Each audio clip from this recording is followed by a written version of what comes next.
Hello, lovely people. It is a beautiful day here, and I'm so excited and happy to be with you. God and Goddess, thank you so much for this lovely day and for new friends and getting to enjoy life and see life through the eyes of a child and all the other blessings that you have given to us. So please continue to show us the way and help us to lift ourselves and others up to become the best versions of ourselves possible. In the name of Elohim, I pray. Amen. Today is Mind Day on the Nasarean calendar, and the prayer is, Our God and Goddess, immanent and transcendent, send to all your angel of peace. To all the helpful thoughts of my mind, send your angel of power. Cannot speak enough about how important it is that we keep our minds under control and all of that. And I'm preaching to myself so often in that because I oftentimes have my mental functions going 100 miles an hour, and it can be hard to get that under control and to try to focus on the positive things and separate all of the outer influences from my true self and the divine voice of Jaja within, because there are external influences and eating animal flesh and other ways allow demonic influences into our lives, other things that we can do, and then it can get confusing, right? Because instead of just hearing the voice of God and Goddess within, you are exposed to other forces, other entities that have their own desires. And we read in some of the other texts that it also is in this as well. I was originally heard this idea in the Clementine Recognitions or the Clementine Homilies, one of those two texts. This idea that the disembodied spirits, demons, want to live vicariously through us. And so eating, drinking, like alcohol, and sex are some primary drives for them. And they can vicariously through us. And so we can get these confusing thoughts to think that these behaviors and addictions and desires are from us when they're actually from the passenger who's been given a little bit too much control over all of the dashboard and all that stuff. And part of this all is taking back control of our power and the knowledge and wisdom that has been hidden from us, and finding the divine within so that we can shine it on without.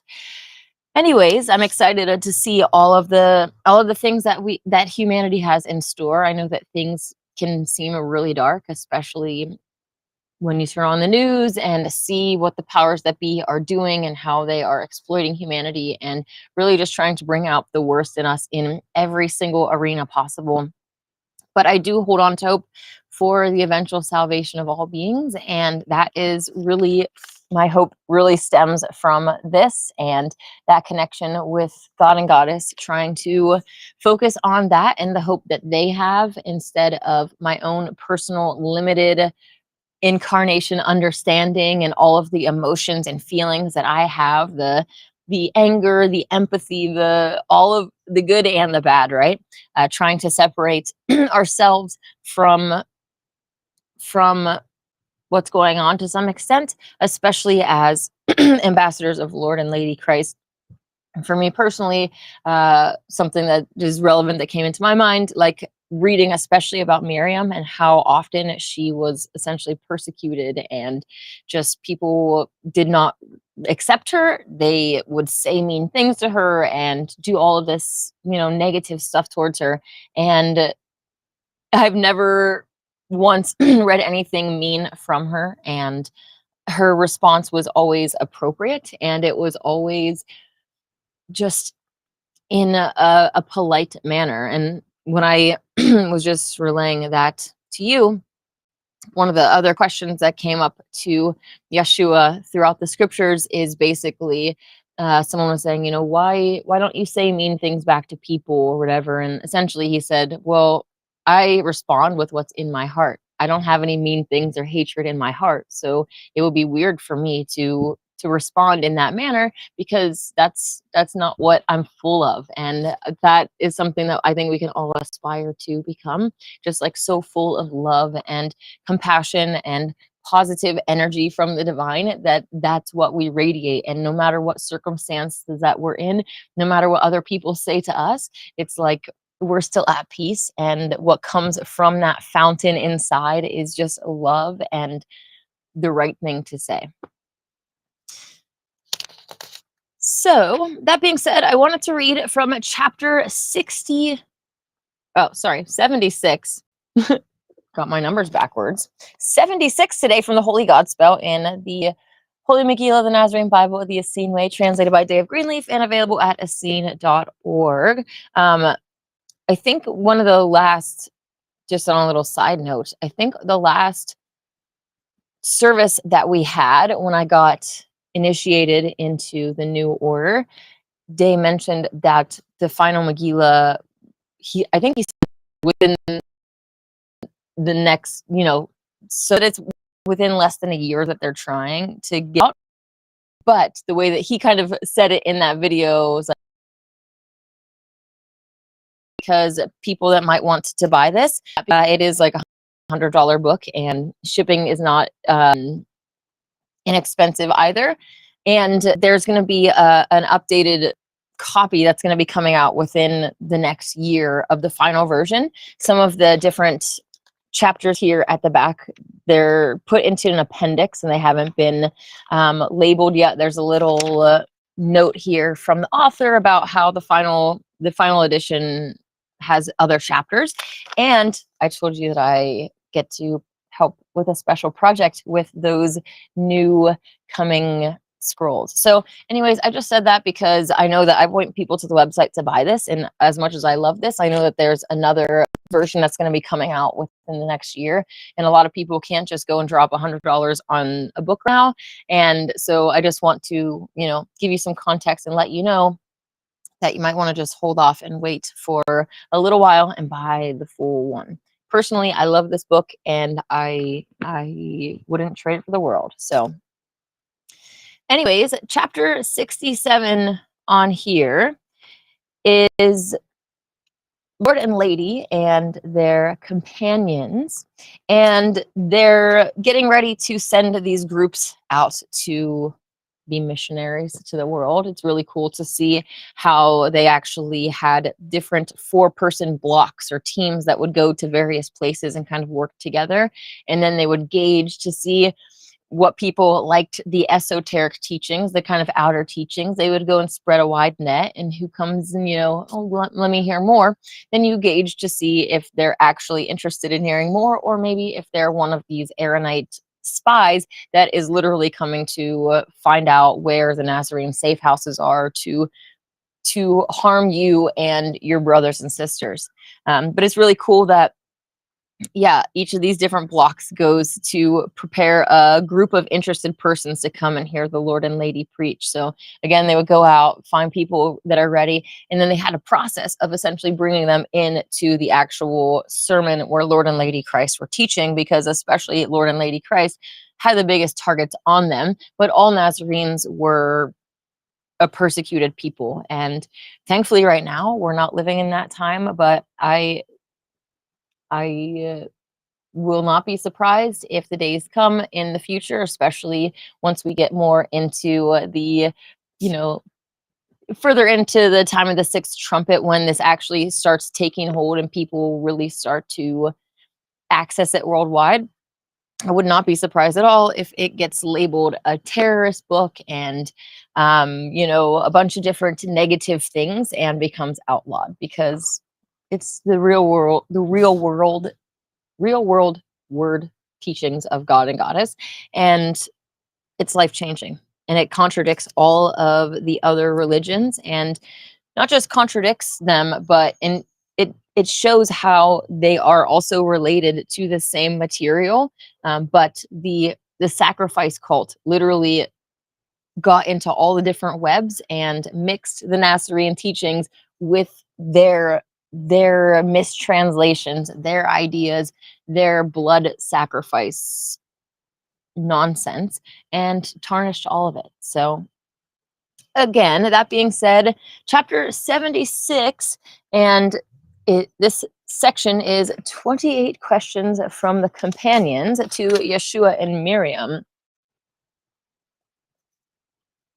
These questions were actually, is interesting because when you read it, you might think that they're all just sitting around a campfire and all the questions are happening at once, especially with some of the answers being so short. But this was happening over a sequence of 28 days. And so they did one question a night. And that being said, the first question was for Yeshua. This is chapter 76, verse 22. Ta'om asked Yeshua, Lord, if it pleases you, teach us a form of meditation that you have not previously mentioned. Yeshua smiled and replied, evidently, I saved this one for this moment. In whatever language you are most familiar, chant and sing the vowels of that language.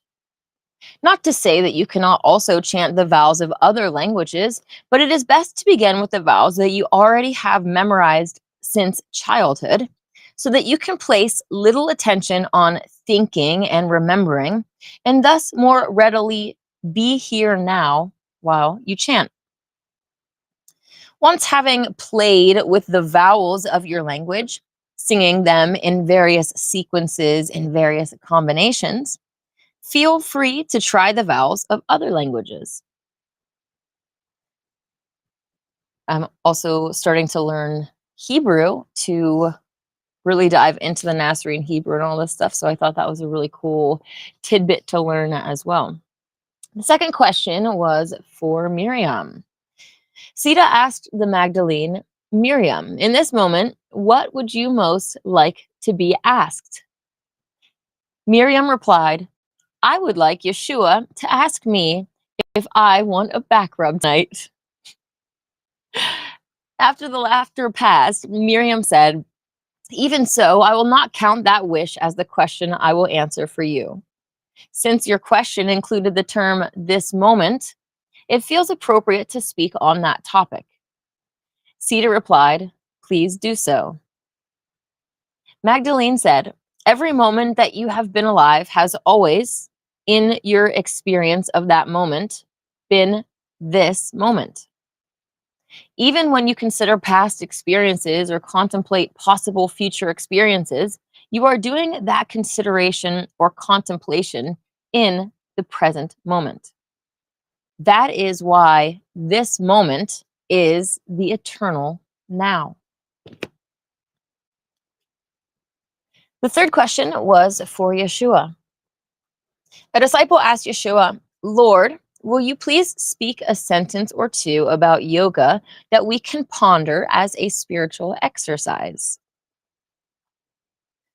Yeshua replied, there is no true bhakti yoga without karma yoga, and no true karma yoga without bhakti yoga.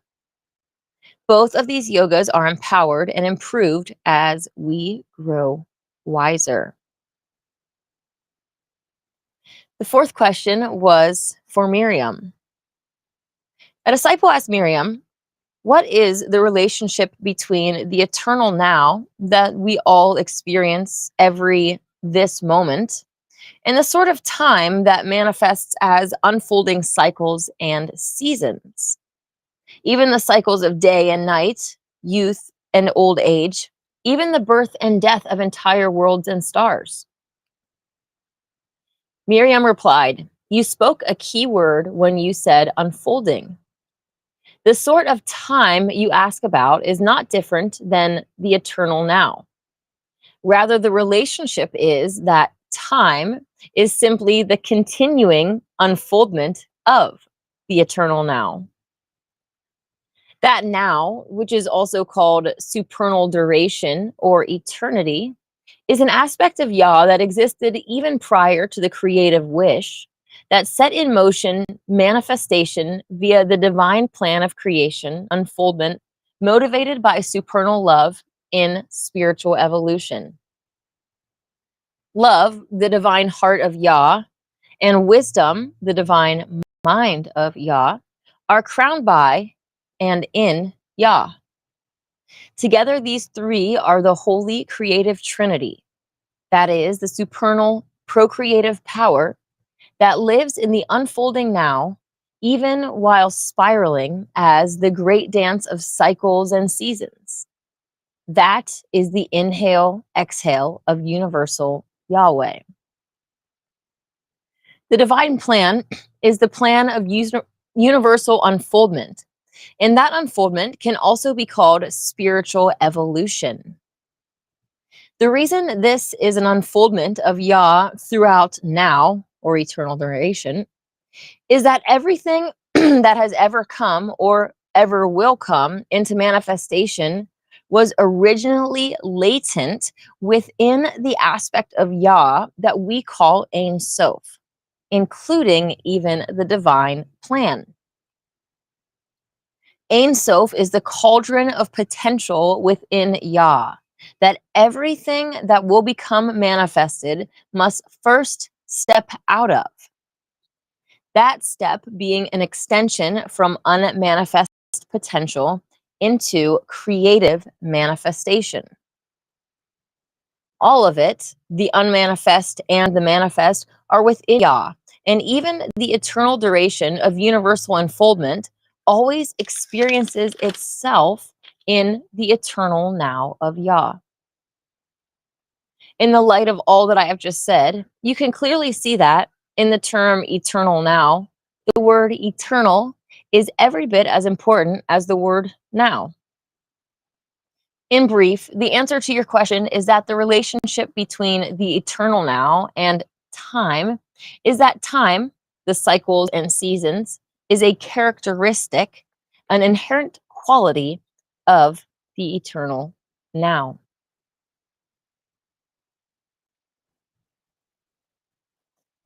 The fifth question was for Yeshua. A disciple asked Yeshua, Lord, will you please speak a prophecy that will cheer us in the hard times? Yeshua spoke the following prophecy for the hard times. With a kiss on the cheek, one betrayer will identify me, but fail to see his true self. With a third denial that he even knows me, a second betrayer will hear a rooster crow, but will fail to hear the warning of his own conscience. But the significant part of this prophecy is this. In the end, all things will work out to the greater good of Yahweh. I ask you to remember the significant part, not only in the hard times when you see the Lord betrayed, but also in any other hard times that you or others ever experience.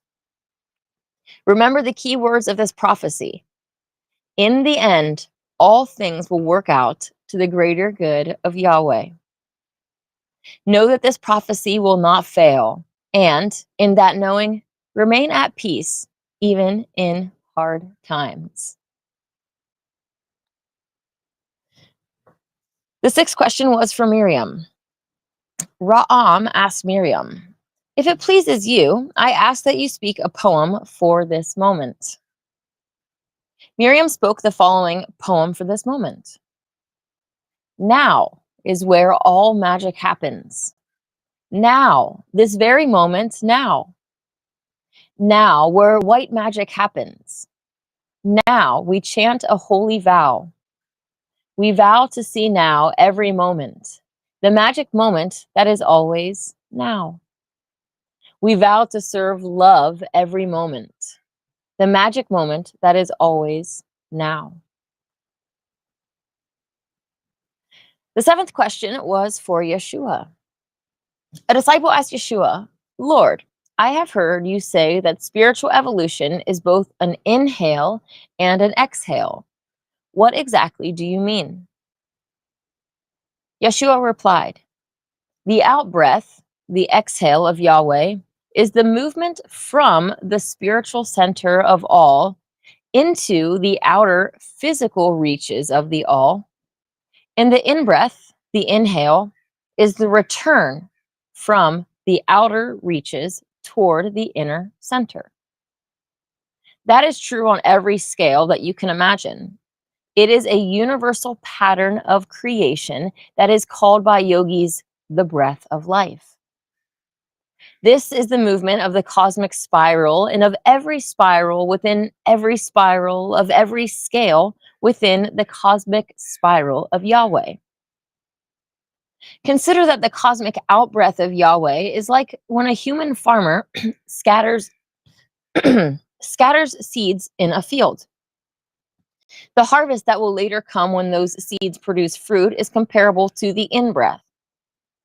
And what makes that comparable to spiritual evolution is that the original planted seed has grown, developed, evolved, or unfolded to the point where it in turn fruits or goes to seed and produces even more seed than the farmer originally scattered or planted.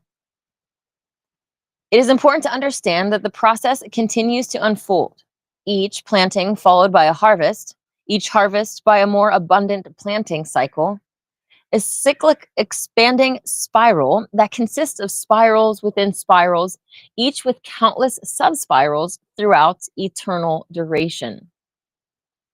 The outbreath, the scattering of seeds, is when Shemesh leads the dance. The harvest breath, the in-breath, is when Shemaiah leads the dance. I tell you truly, without the eternal breath of life, the eternal now would be childless and creation would not expand in Sat Chit Ananda as it currently does. Existence, consciousness, and bliss. That expansion is the purpose of spiritual evolution, but spiritual evolution itself employs the two movements of the cosmic breath, involution and evolution.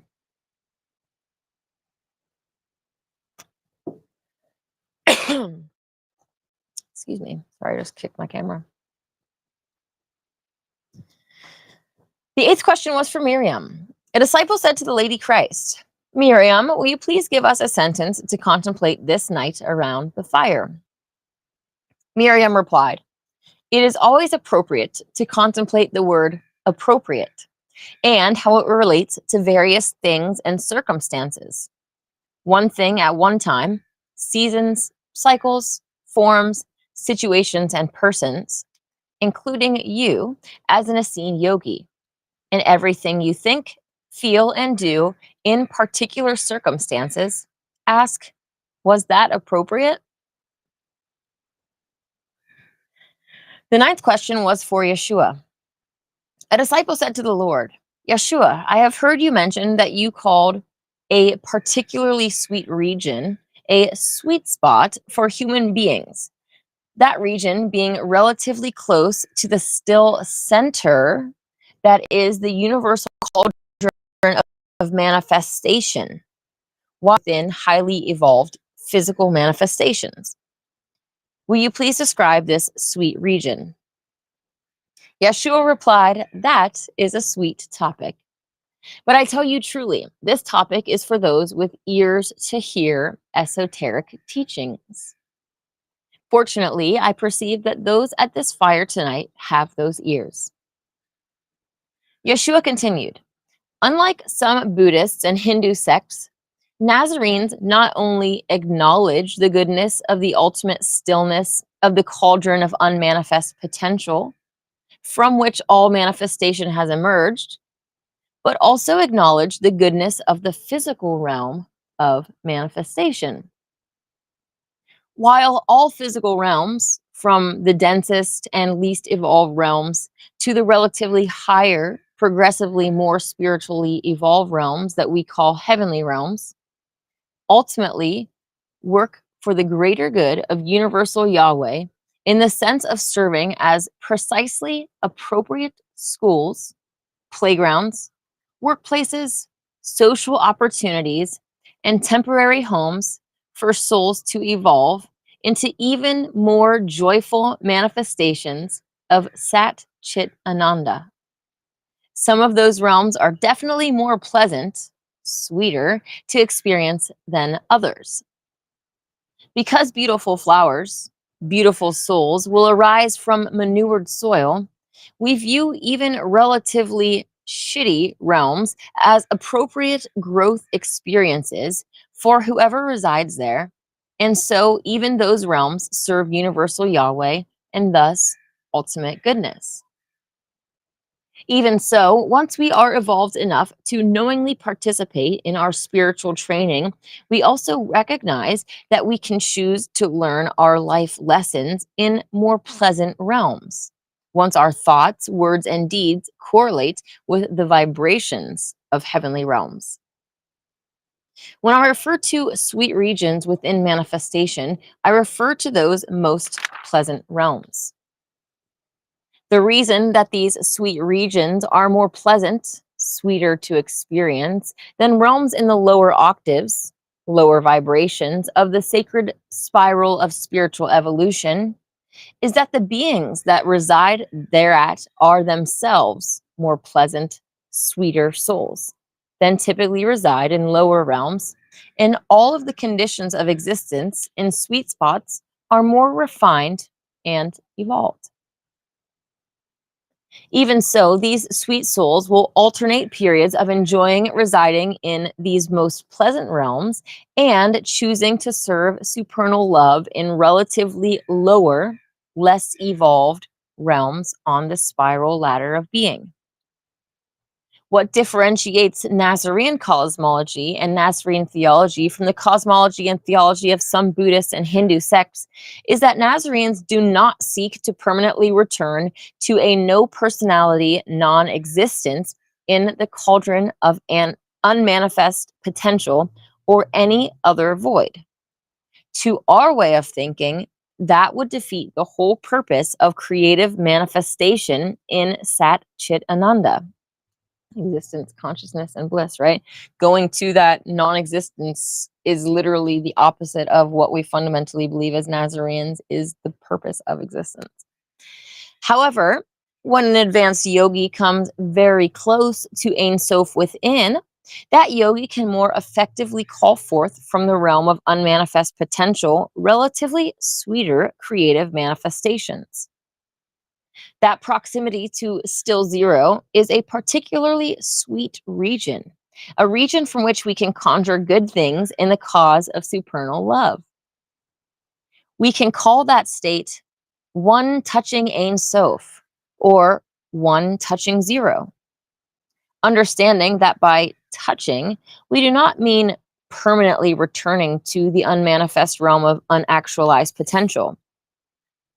In deep meditation, we can get so close to that still center that we commonly say we enter it. But a more accurate term is that we closely approach it or touch it. That region of relative closeness to the still center is a particularly sweet region for white magic conjurations for any being, human or not.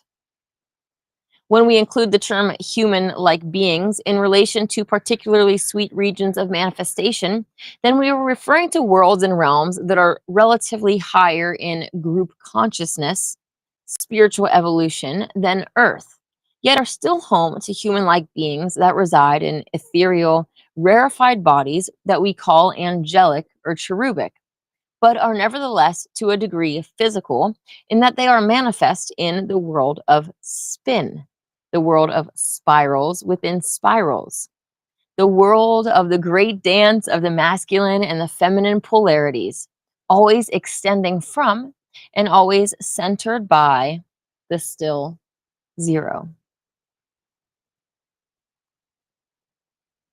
The 10th question was for Miriam. A disciple asked the Lady Christ, Miriam, will you please give us a sentence to contemplate this night around the fire? Miriam said, contemplate this moment and notice that it is pregnant with joy and that you are the midwife. This moment is pregnant with joy and you are the midwife. The 11th question was for Yeshua. A disciple asked the Lord Christ, Yeshua, will you please give us something philosophical to contemplate this night around the fire? Yeshua replied, behold, we are sitting in a circle around the fire. It seems appropriate to contemplate the nature of circles. What is a circle and what does it symbolize? The 12th question was for Miriam. A disciple asked, Miriam, will you please give us a sentence to contemplate this night around the fire? Miriam replied, Behold, we are sitting in a circle around the fire. Last night, we contemplated the nature of circles. Tonight, let us contemplate the fire before us and notice that fire needs air in order to burn. The 13th question was for Yeshua. A disciple asked, Yeshua, when you taught us the circuit of Kai breath or Chai, Ki, you described the importance of keeping our spines straight in that meditation practice, warning us not to slouch. You mentioned that beside physical body slouching, which is a fairly obvious thing to spot, that there are also other forms of slouching. What exactly did you mean? Yeshua replied, Behold, just as there is physical body slouching, there is also emotional body slouching, mental body slouching, and even spiritual body or soul slouching. To slouch is to fail to be as appropriately upright as optimum in a given area of life, often due to lazy posture, physically, emotionally, mentally, or spiritually. In terms of the physical body, while performing a meditation practice such as the circuit of Kai breath, it is optimum and thus appropriate to have a straight spine. In that case, a lazy posture refers to not keeping as upright a spine as you are capable of, slouching your back. In terms of the emotional body and well-being in life, an optimum, appropriately upright posture is to have vigorous, upright attitudes that conjure healthy, happy feelings rather than lazy, slouching, depressed feelings that attract their own reflection in unhappy experiences in life. That is the difference between usually feeling up, erect, or upright, or usually feeling down. In terms of the mental body and well being in life, appropriately upright thoughts are vigorous, positive thoughts that help conjure good actions that contribute directly not only to mental health, but also to emotional health and physical health. A person that is lazy slouching in terms of the mental body might have an idea of what might be the upright thing to think or do in a given situation, yet be too lackadaisical to launch those things or even to concentrate on them vigorously enough to be successful. The more noble a thought is, the more upright it is. In terms of the spiritual body and what I call soul slouching, that is when you, the soul that is responsible for your own thoughts, feelings, and doings, slouches spiritually so as to fall downward on the spiral ladder of being rather than to rise. You are soul slouching when you don't live up to the light you have. When you do live up to the light you have, you ascend the spiral ladder to a rung at which you were given more light than you had at the lower rung. Live up to that greater light, and you will continue to ascend to an even higher rung of the spiral ladder of ascent. The 14th question was for Miriam. A disciple asked, Miriam, will you please tell us something related to Mother Earth Yoga? Miriam replied, When walking in Mother Nature, be aware of her voice. The 15th question was for Yeshua. A disciple asked, Yeshua, will you please share with us something to aid our quest for positive self-transformation in spiritual enlightenment? Yeshua replied, When you rise above a lower belief or action because you realized and acted on a higher belief or action, It is powerful magic to then affirm that self-transforming experience by declaring the following words: I have seen the light. The 16th question was for Miriam. A disciple asked Miriam, will you please give us a spiritual maxim to contemplate tonight around the fire? Miriam said, Yeshua and I never tire of repeating the following maxim and encourage our disciples to memorize it. Live up to the light you have, and greater light will be revealed. Also, know this, that greater light is revealed in the form of insights, new realizations. Live up to that greater light, and still greater light will be revealed. That principle keeps unfolding. That is the process of progressive enlightenment in spiritual evolution. The term live up to means to incorporate the new realizations into your actual practices. The 17th question was for Yeshua. A disciple asked Yeshua, when I notice myself having an ignoble thought, what counterspell might I enchant? Yeshua replied, when you notice an ignoble thought, affirm authoritatively the enchantment, banish that thought, then move on to a positive thought. The 18th question was for Miriam. A disciple asked Miriam, will you please tell us a good practice for peace yoga? Miriam replied, go of anger and resentment, for so did every soul that ever found inner peace. The 19th question was for Yeshua.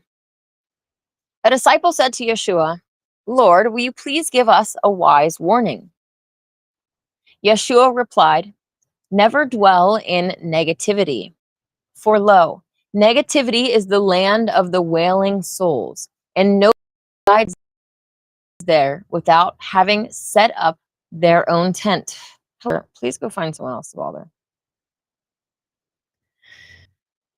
Let's just repeat that. Never dwell in negativity, for lo, negativity is the land of the wailing souls, and nobody resides there without having set up their own tent. Wherefore, I say, be a positive vibration. The 20th question was for Miriam. A disciple asked, Miriam, will you share a wise saying that you learned in India? Miriam replied, it is said in India, like a mountain capped with snow, the shine of a good person is visible from far away. The 21st question was for Yeshua. A disciple asked, Yeshua, will you share something about goodness that we can contemplate around the fire tonight? Yeshua said, goodness is a quality that can be sensed on many levels. The 22nd question was for Miriam. A disciple asked, Miriam, will you share something about goodness that we can contemplate around the fire tonight? Miriam said, goodness is not intangible. It is the supernal idea, the supernal archetype, working itself out everywhere, including in very tangible, touchable manifestations. Consider this. Supernal archetypes such as existence, Sat, Yah, divine being, consciousness, Chit, wisdom, divine mind, and bliss, Ananda, divine heart and divine feelings, are more real, not less real, than physical objects and are expressed in physical, tangible objects. The 23rd question was for Yeshua. Yohanan said, Yeshua, will you share something about the yoga of money? Yeshua replied, Yohanan has coined a great term, the yoga of money. I say to every Essene yogi and to any other person trying to do good in life, practice goodness with your money. Contemplate the ways in which that is possible, including in your own current life circumstances. Lo, one who cleans pig stalls for his living and does some good with his earnings smells heavenly compared to a stingy man in fine clothing wearing quality perfume. The 24th question was for Miriam. A disciple asked, Miriam, will you share something about inner peace? Miriam said, the person who is tranquil, even in troubling situations, has stable inner peace. Others have only limited, intermittent experiences of it. The 25th question was for Yeshua. A disciple asked, Yeshua, will you please tell us something about work and responsibility? Yeshua said, if you know you are the right person to do a needed task, accept that responsibility as if it were your next meal.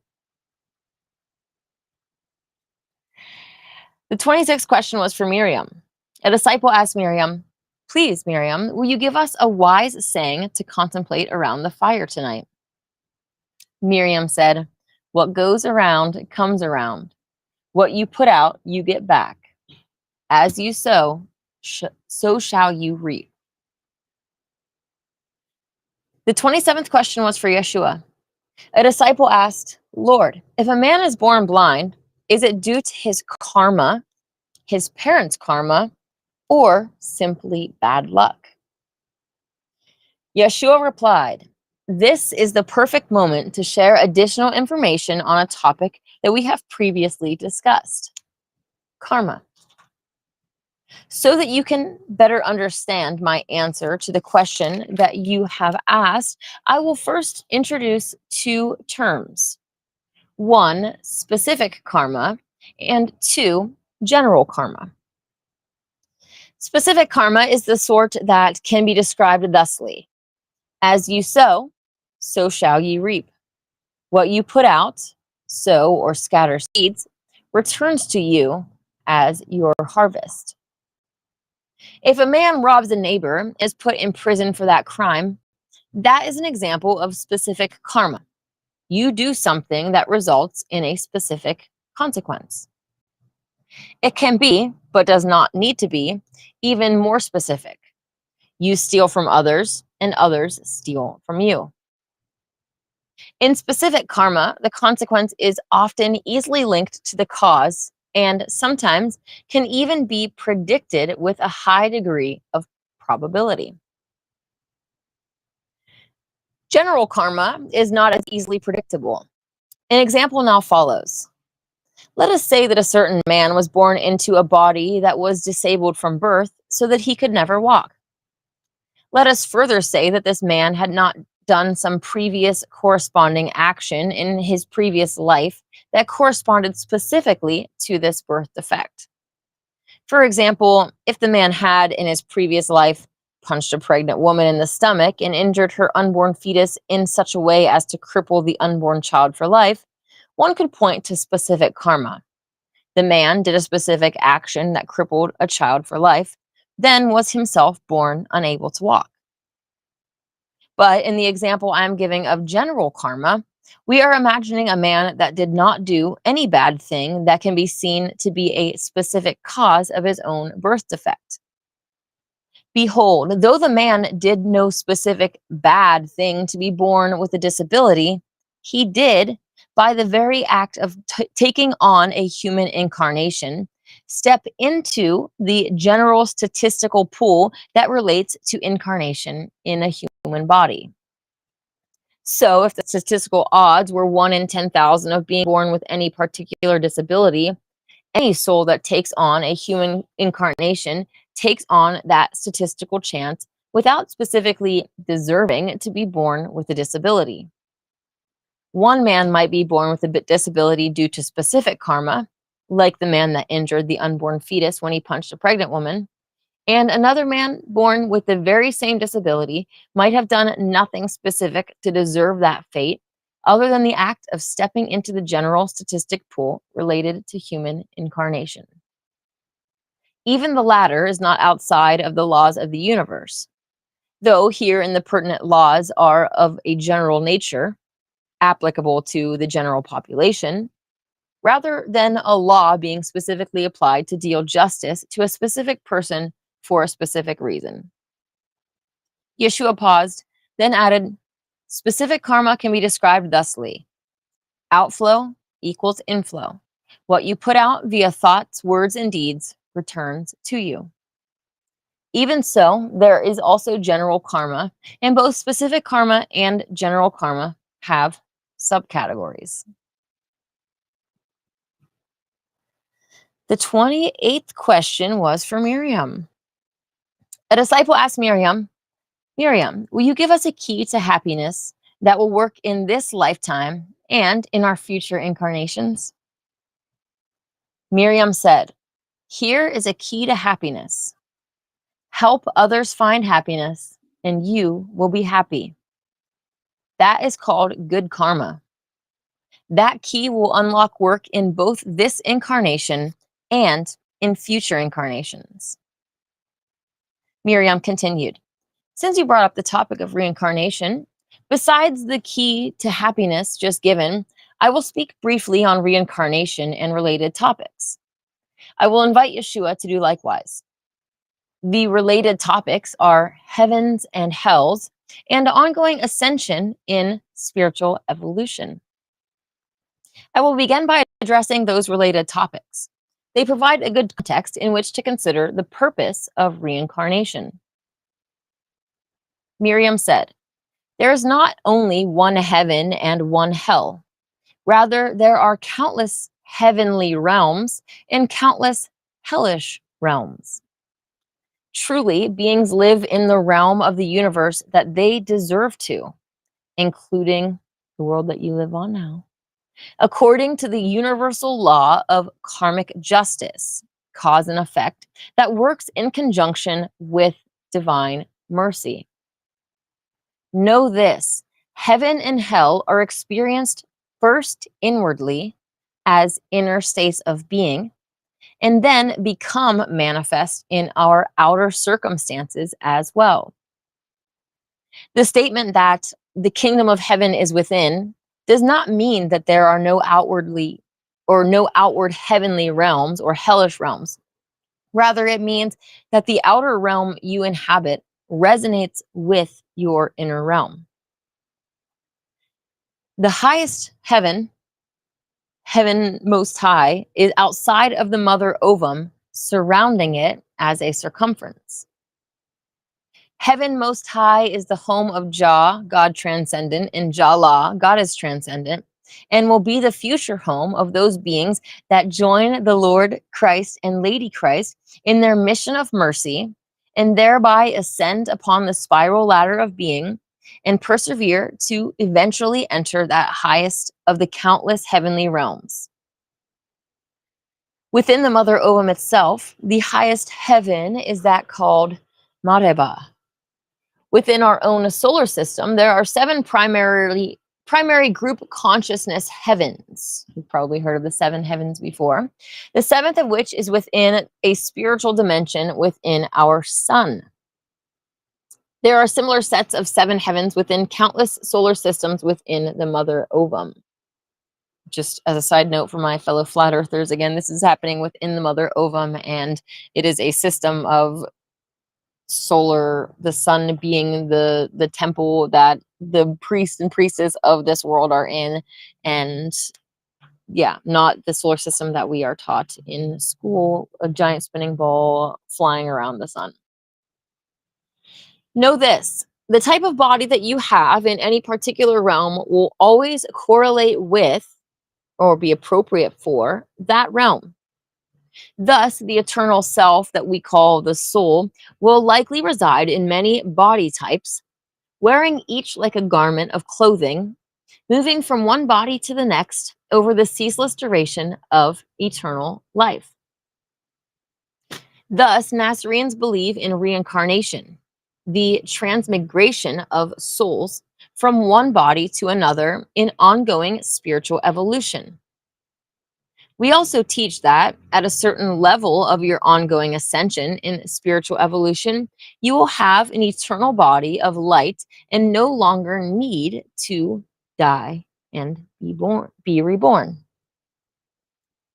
Even at that advanced stage of spiritual evolution, in which we are no longer required to reincarnate, the stage where we are said to be off the wheel of required birth and death, we may still choose to take occasional incarnations to reincarnate into physical bodies in lower realms where those bodies are required so that those we wish to teach are able to see, hear, and interact with us. That sort of non-required incarnation into a mortal body by a highly evolved soul in order to serve as a teacher slash helper, a hand of Christ, in a relatively lower realm, such as the world that we're on now, right? This is an expression of merciful kindness via reincarnation. That is the Nasarean version of what some Buddhists call the incarnation of a bodhisattva.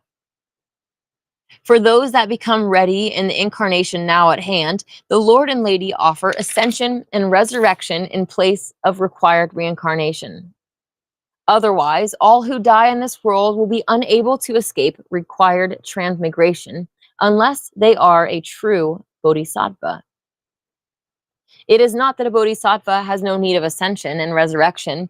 Rather, a bodhisattva already has been experiencing that state and simply needs to retain it. Behold, unless a soul is attuned to the Lord and Lady at death, and that attunement is by having appropriately resonant and harmonious vibrations, that soul will remain in the dominion of required reincarnation, which, I emphasize, is not bad or evil, but simply a particular level on the spiral ladder of spiritual evolution. Both Yeshua and I will now share some additional information on the topic of reincarnation. Yeshua, it is your turn. Yeshua said, Miriam made clear that souls reincarnate into appropriate body types for their current stage of development on the spiral ladder of spiritual evolution. I wish to make clear that not only human beings on our planet have souls and participate in reincarnation, rather know this: all creatures continue to reincarnate until they reach the level of soul development via spiritual evolution, where they are no longer required to reincarnate. Miriam said, there is typically a time of rest and reflection between incarnations, wherein a soul contemplates deeply the lessons learned in that incarnation and becomes aware of future lessons that can be learned in next incarnation. Yeshua said, reincarnation is not about punishment. Rather, it is about learning and evolving to the point that one transcends the level of required reincarnation. As Miriam made clear, once we are sufficiently evolved and need not reincarnate anymore, we still are free to choose to incarnate in a lower realm where mortal flesh must be worn as a garment so that we can be seen and heard by those that we wish to teach and help. Unless we manifest a body that is within the spectrum of vibration that the people we are ministering to can sense, be aware of, and communicate with, we must remain invisible to them and serve them in other ways, such as serving as prayer angels. Miriam said, according to karmic principles and the collective laws of the universe, including the law of cause and effect, what we do in one incarnation will follow us into our next incarnation or another future incarnation. Thank merciful goodness for the laws related to contrition, repentance, and forgiveness, by which we can transcend old negative karma by virtue of no longer needing to learn certain lessons the hard way. Yeshua said, as you sow in one life, so you will reap in another.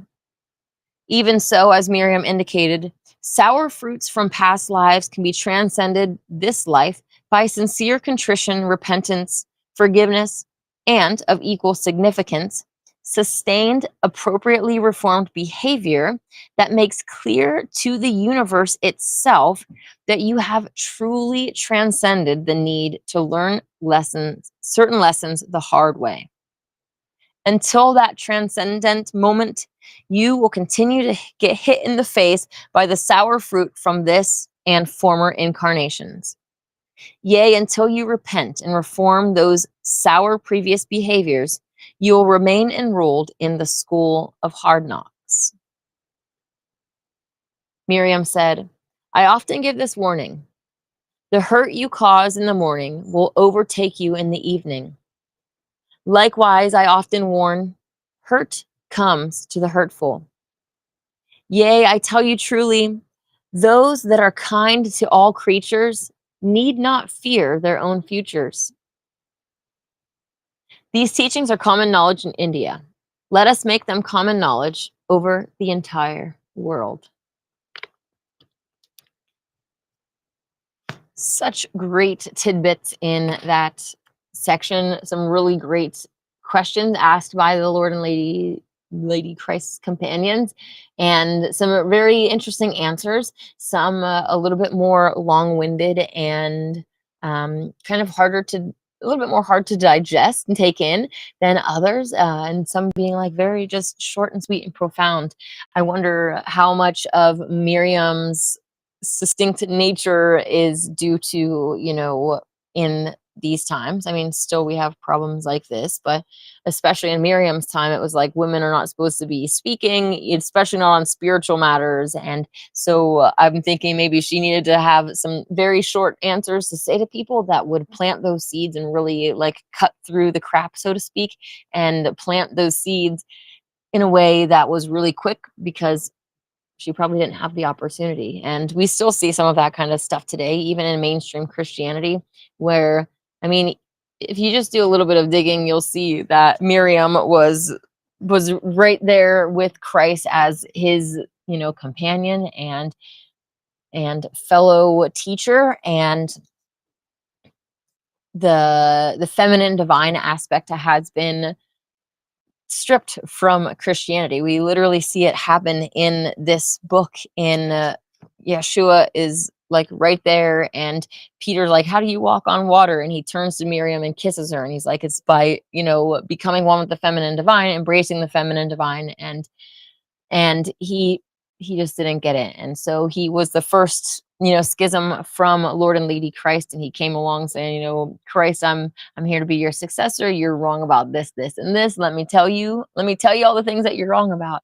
And it's interesting to actually see their teachings being corrupted as they're actually alive. And Peter coming along and being the first one that did that, and not only rejecting the feminine divine, but also sneaking off where the whole group of Christ and his companions, Lady Christ and John the Baptist and his disciples, they're all fleshless. They're of the fleshless diet. They don't eat the flesh of innocents.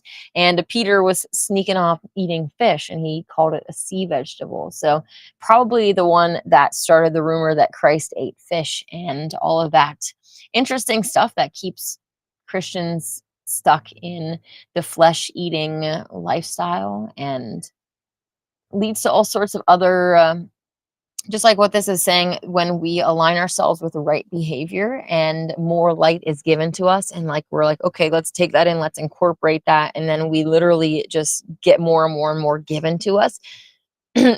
We are all coming from this state of darkness, right? Our whole lives we're doing the wrong thing, and so our light is getting diminished, our consciousness, our awareness, all of these perceptive issues, all these things are greatly diminished by the things that we're doing. But it's really cool because we were talking, a few days ago about the intuitive arts and how these kinds of things can be, their skills that can be honed and grown upon, and the wisdom and the spiritual stuff can be given to us more when we align with what we know inside is right. So hopefully that gave you some interesting tidbits to think about today. I actually had some other plans for the lesson today, But I got distracted. There's a little girl who was running around here, and today her family was leaving, and she wanted me to play Barbies with her and all this stuff. It was really, really cute. And I just felt drawn to say, this is, I live in Mount Shasta, and if you guys ever come, hit me up. And she was just so excited that I gave her my number, and like, just left for a bit, came back over and was like, can I have a hug? And it was really, really precious to do that. And then as they were leaving, I was waving, and she's like, I'm gonna miss you. And I'm like, oh, that's so cute.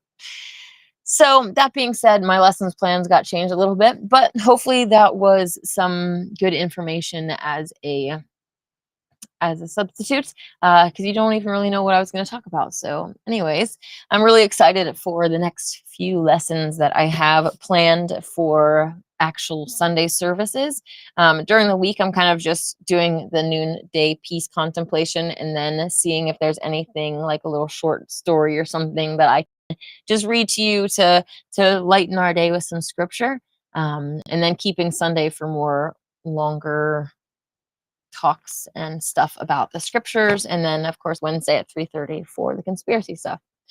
So anyways, hello to everybody in the live chat. I'm just going to see where we're at here really quick before I get off of here for the day. It is a really lovely day, and today being Mind Day, I wanted to just focus on myself and really kind of put these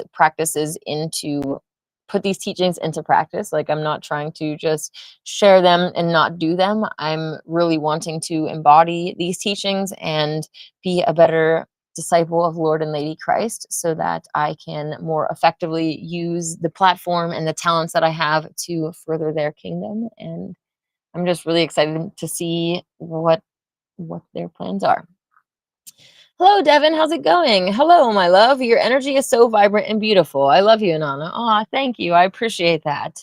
And I really appreciate and love you guys also, and being able to connect here and just share and chat. David D, 22, we're going to learn today. Yes, hopefully you enjoyed those teachings. I'm sure that you have some other things to say along the way. Z Proxy said, hey, how's it going? Devin says, Yeshua of Nazareth from age 12 to 33.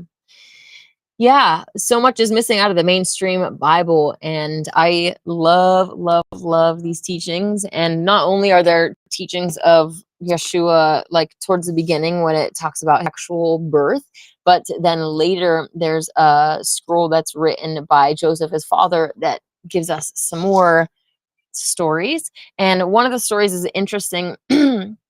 He was planting seeds as a child, and he noticed that a bird came along and was eating all the seeds. And so he spent the night in the garden, replanted the seeds, spent the night in the garden. And before the bird could get to the seeds, he made a deal with the bird that if he let those seeds alone, he would bring the bird a pile of seeds for 3 days. And so the bird left the seeds alone, and he got the pile. And it was interesting because at the end of the story, Joseph says, I asked Yeshua if he had spoken this or if it was in the bird's language or what. And Yeshua was talking, or explained that he spoke to the bird with pictures. And the reason that I'm saying that is because we recently talked about Isha and the fly, and how she's like, you don't have to kill the fly, just open the door and visualize with your mind the fly going out the door. And these simple picture thoughts in our minds that we can send to the animals to have them understand us better. It's interesting to try to think about how their minds work and how we can connect with them without actually audibly saying anything, but just trying to, in your mind, direct that picture of what you're trying to see happen in your mind. If you want an animal to come up and eat out of your hand, you can sit there with your hand out and you just picture them coming down and eating, and then, flying away or walking away or whatever, and they can see that it's a calm and peaceful interaction, and that's going to help bring those experiences about. So really, really cool stuff. Like I said, I'm really excited to see what is in store for humanity once we all start to align with the design and really go Yah's way. David D says, is it always It is always this moment, thus it is the eternal now. Exactly. It's always right now. Even now is right now. Now is now. Things elapsing in phases of time. Absolutely. Shayla says, okay, here I am to live. Now I have a question about dinosaurs. I've heard people say that the bones come from giants, whereas others say the bones come from dragons. So what's the truth? Do the bones come from giants or dragons or both? Well, that is a good question. I actually believe that both are real, that they're not only like that humans were larger in general before and we've gotten smaller over time, but that there were human hybrids that were, the result of artificials mating with humans and creating mixed hybrids, right? And it actually talks about that in the story of Noah in the Holy Megillah, in this island where this tower of mixing happens, and it was talking about the DNA mixing. It's very fascinating. But that's what you're saying is, are the bones from giants or dinosaurs? And that's a good question. Well, I guess I should say dragons. Because I don't believe in dinosaurs. I do believe that dinosaurs are dragons, a cover up for dragons. And yeah, I think that there could be a mixture of both. Most people know that the Smithsonian has hid giant bones before and involved in different various cover-ups, and even like the dinosaur bones that are in museums, a lot of them are made in China out of plaster. So a lot of hoaxes going on. So good questions. David D says, in the end, all things will work out to the greater good of Yahweh. Yeah, growing up, I loved the phrase, it'll all be okay. Everything will be okay in the end. If it's not okay, it's not the end. And so it's really cool to actually read that coming from Christ. And it's like, maybe my soul resonated with that from before because I knew that was part of his teaching. Devin says, the moment by moment is momentary, and every inhale and exhale breath sparks the name of God Yahweh. Sorry for my reading mishaps. Good comment though. I love that too. That yeah, it was really cool how they explained the inhale and the exhale, and like returning to center and all of this stuff that's relevant to us, but then also relevant on a greater scale of spiritual. The word evolution is kind of loaded, but progression. That would be a better word for me, I guess. The power of thoughts, words, and sensations brings manifestations. To feel as if what you want has already come to pass. Absolutely. And holding that feeling that oh, I won the lottery, and all of the excitement. Or I'm not saying that you should try to win the lottery or anything. I'm just giving an example of how that would work, and thinking of all of the things that you would be doing if you won that, or if you had this thing, or if all of these different factors, and just really just pulling that energy and excitement and in focus in, and that stirs it in the cauldron, right? This unmanifest realm that's within us all, that we pull things out of, right? Like a rabbit getting pulled out of a hat. What's already in there is all the good and the bad, what can happen, what all of the possibilities, and we're pulling it out of the rabbit hat and making it come into the realm of actual possibilities. So really cool stuff. David D says, every realm, even the hell worlds, provides lessons that need to be learned. Definitely. Hey Adrian, how's it going? Devin says, entered it, the state of mind as if it was real, to do the strong feelings of realness. Absolutely. Hello, Vay. Those beings who have achieved the final liberation have solar bodies that are indestructible, even withstanding the ultimate forces of negation and dissolution during the great Manvantra Pralaya, aka Great Cosmic Reset. Amen. Interesting. Those must be some Hindu words, right? But I do agree, outside of when you get out to heaven most high and you're actually liberated, then you do have this indestructible, you're outside of the cosmic reset and all of that, out of the physical in general. So you're not at risk. David D says, the layers of the body, physical, mental, emotional, spiritual, etheric posture, define internal and obstructions. Definitely. And you can also think about how the different energy systems just moving through your body on the physical level, the most obvious thing, oops, going back to that. Um, if you're thinking of like a hose and you're trying to send water through it or whatever, if the hose is kinked and all jarbled up, then the flow is not going to be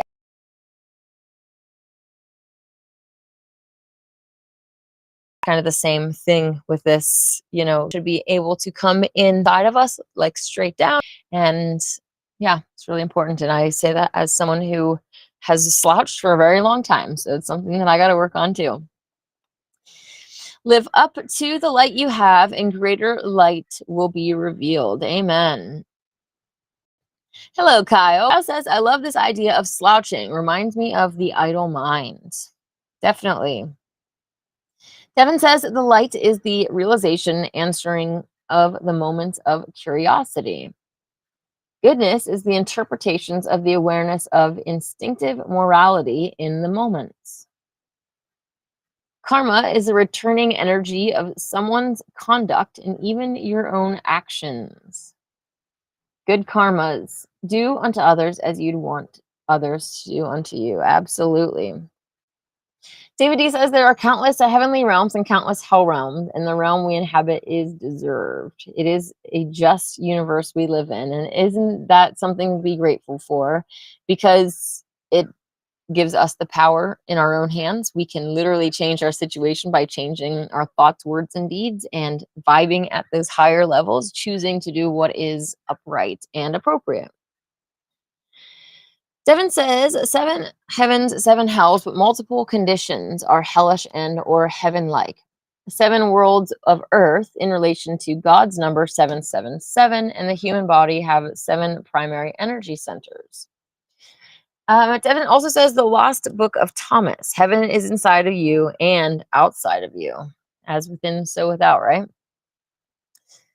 But it's, cool how they explain it about how the heaven or hell is already within you and it's within that cauldron, and we're either bringing that heaven out or we're bringing hell out, and we can see it literally in all of our actions. And that's one of the other cool things that we were reading today, is asking yourself, was that appropriate? Asking, was that thought appropriate? Was this action? All of these different ways that we can try to bring ourselves into better alignment with the divine plan, and thereby bring better spiritual knowledge and expansion of existence, consciousness, and bliss. Reincarnation cycle, recycling the life energy force to live again in a different life environment. Absolutely. Soul ties are a continuum until the ties are broken with a relationship in Christ, the Lord Jesus, aka Yeshua. Soul ties are definitely an interesting thing to get into as well, especially because they don't just stop when that incarnation stops.